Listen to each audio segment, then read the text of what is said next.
வணக்கம் திரு ஆதவ் அர்ஜுனா அவர்களே. நேற்று நீங்கள் கொஞ்சம் ஓவராக தான் பேசிட்டீங்க. அது என்னென்னா, உதயநிதி ஸ்டாலின் மகுடத்துலேருந்து வந்தார், ஸ்டாலினோட மகுடத்துலேருந்து வந்தார், அவருக்கு என்ன தெரியும் அரசியலை பற்றி, எதுவுமே தெரியாது. இந்த மாதிரி நிறைய குற்றச்சாட்டுகள் வச்சிங்க.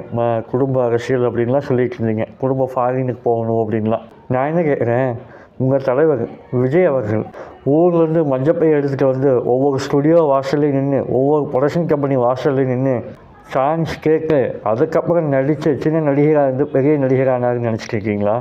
இல்லை நீங்கள் ஒரு தனி உலகத்தில் வாழ்ந்துட்டுருக்கீங்களா? சந்திரசேகர் அப்படிங்கிற ஒரு ஆள் இல்லை அப்படின்னா இன்றைக்கி விஜய் அவர்களே கிடையாது. முதல்ல அங்கே உங்கள் முதுகு பின்னாடி என்ன இருக்கோ அதை பாருங்கள். அதுக்கப்புறம் என்ன சொன்னீங்க, குடும்ப அரசியல். குடும்ப அரசியல் அப்படிங்கிறது ஒரே கட்சியிலேருந்து பண்ணால் மட்டும்தான் குடும்ப அரசியலா? வேறு கட்சியில் மாமியார் ஒரு கட்சியில், மச்சான் ஒரு கட்சியில், நீங்கள் ஒரு கட்சியில், இப்படி வேறு கட்சியிலேருந்து பண்ணுறதுக்கு பேர் குடும்ப அரசியல் கிடையாதா? அதுக்கப்புறம் இந்த நவீன ஏழை வேறு. நான் ரொம்ப ஏழையாக இருந்தேன், என்னை அமைச்சர்கள் உட்கார வச்சுட்டீங்க நன்றி அப்படின்னு ஒரே நெரேஷன் செட் பண்ணிக்கிட்டே இருக்கீங்க.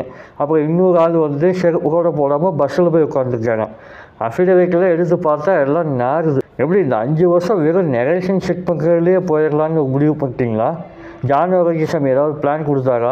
இந்த 5 வருஷம் நம்ம வெறும் நரேஷன் மட்டும் செட் பண்ணுறோம், அடுத்த 5 வருஷத்துக்கு ஏதாவது புதுசாக பாலிசி மேக் பண்ணுறோம், அதுக்கு அடுத்த 5 வருஷத்தில் நம்ம அப்படியே பிரதமர் ஆகிடலாம் அப்படி சொல்லி ஏதாவது ஐடியா கொடுத்தாரா இந்த ஜான் ஆரோக்கியசாமி?